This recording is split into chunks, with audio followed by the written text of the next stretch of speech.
G'day everyone, hope you're well.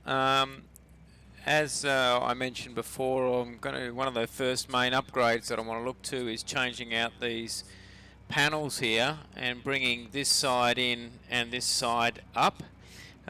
So what I need to work out is how far in do I need to come to make it so that visually on there you don't see the back of the screen and also don't see the bottom of the screen from either that camera or that camera or that camera. Okay, so what I'm going to do first is just I've just grabbed something. These are just post-it note packs, just a bit of packing to give me a bit of an idea as to how that might look. So if I place a couple down like that and then just see if if that works by placing that on the end of the rebate and see if the camera doesn't see any of that. Let's see if that works. Looks a little bit too low, still a bit too low. It's right on the edge, so I might do another one and take it up again. And let's check that one out now. That's probably going to be about right. Let's have a look. So I think that works pretty well off the back there. If I grab another couple of packs of post-it notes and similar sort of height, as you can see, I don't think you can see the bottom of the screen anymore, so we need to just bring that up roughly. We can measure that and we'll be looking at, what's it about, let's say 3 centimeters, 30 millimeters. So we're going to come up 30 millimeters from the floor. Get the pen to work. So we're going to come up 30 millimeters. Now from the side it looks like it's a little bit more. So unfortunately I've got no way of holding this and videoing at the same time, so I'm just going to put it there and see what it looks like from a visual, and we'll go from there. So we'll try that one, see if that looks okay. That doesn't look too bad, but that's 40 millimeters. We'll try 30 millimeters.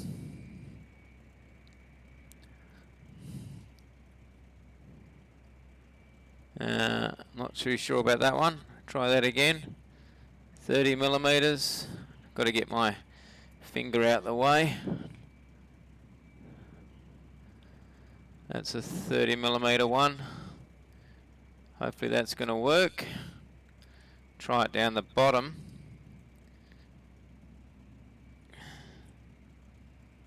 And that's 30 millimeters off the back.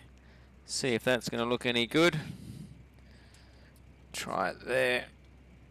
30 millimeters. 30 millimeters. And let's have a look at this side. That's 30. That's 30. And that's 30. And let's try it with 40 millimeters. Oh, it's not 40 millimeters, is it? What am I saying? Oh no, it is. It's 40 millimeters. So that's going to be 40, 40, 40, and what does it look like on the side here? 40, 40, and 40. So we might be going to 40 millimeters. Let's go and see what that looks like. So I think to be safe, what I'll do is I'll take a 30 millimeter off the bottom, which I think is what that will be, and I'll run 40 millimeters from there. So we're going to come in 40 this side and come up 30 there, and once we do that and redo this capping, certainly we'll retain the capping that we can retain, but obviously we'll shorten one of these and do that by cutting it down, and do the same from that. In fact, if we're clever enough, we may not need to 3D print any more capping at all, because we can just take one of these off and shorten it by just cutting it with a hacksaw. and because we're coming in, we're not actually lengthening anything. So that actually might work pretty well, which will be great. So 40 millimeters there, 30 millimeters there. Let's go to Fusion 360 and show you how we do it in Fusion. Okay, so here we are in Fusion 360, and I've just fired up my 3D model. Some of my earlier videos show this, and this was where I spent the bulk of my time, pulling together the cockpit, and there's a fair bit of detail in that, particularly as you get into the panel and so on, and but I won't go into that now, but you can see how it all sort of come together. But I'm not going to make this a Fusion 360 drawing exercise. What I want to do though is, as you can see here, here's that cutouts that you see in the video, and I want to modify this. So what I'm going to do first is, because I've got two sides that are identical, what I might do, just for the sake of this exercise, I'm going to leave one side as it is, i.e. the original, and I'm going to modify the other side.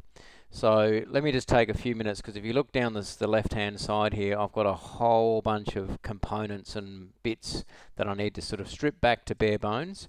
I'll just do that now, so we'll pause it here, and then I'll come back just to basically the frame and this MDF stuff on the one side, and we'll look to modify that with that sketch. So let's do that now.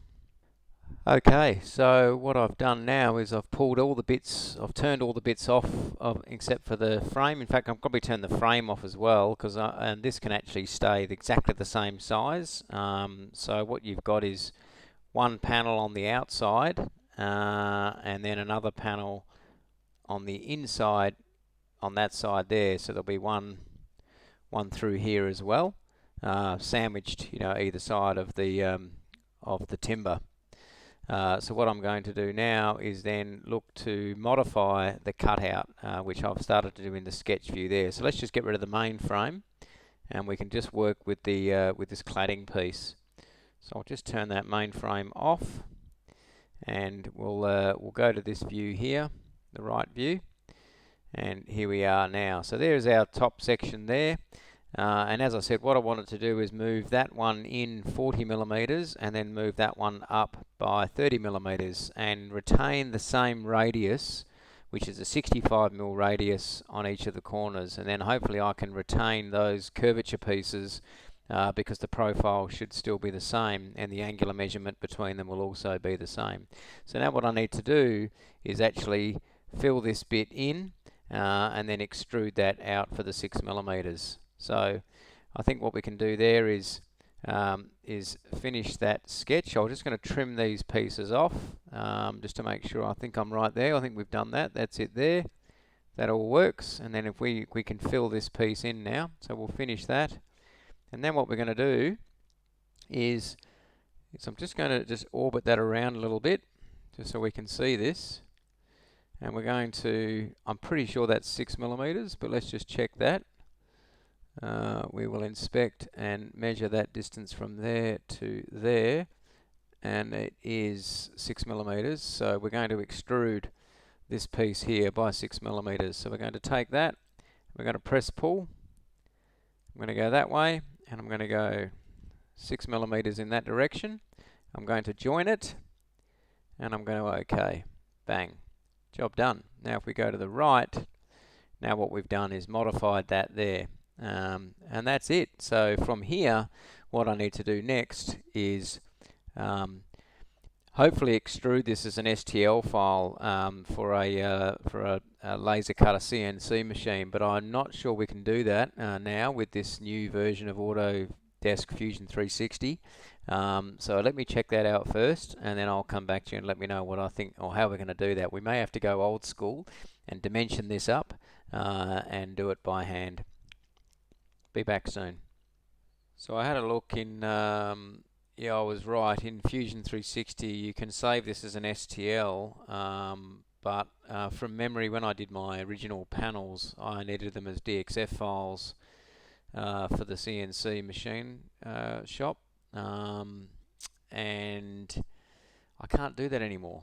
I can't save them or export them out as DXFs from here.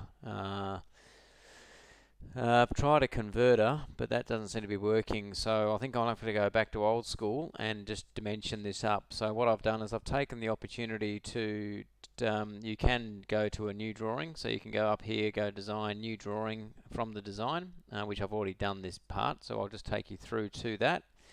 Here's just a simple A4 sheet of paper. You can see I've just grabbed the outline of it there, which you can see, and then I've started to put the dimensions on it. So I'll dimension this up fully, and then literally we'll template that out on the MDF sheet, and I'll cut one as a template and then use that to cut the other three. Okay, so let me finish this dimension and we'll piece off, and then the next one I'll show you will be in the workshop / garage, and we'll cut out the piece ready for putting it in. Thanks.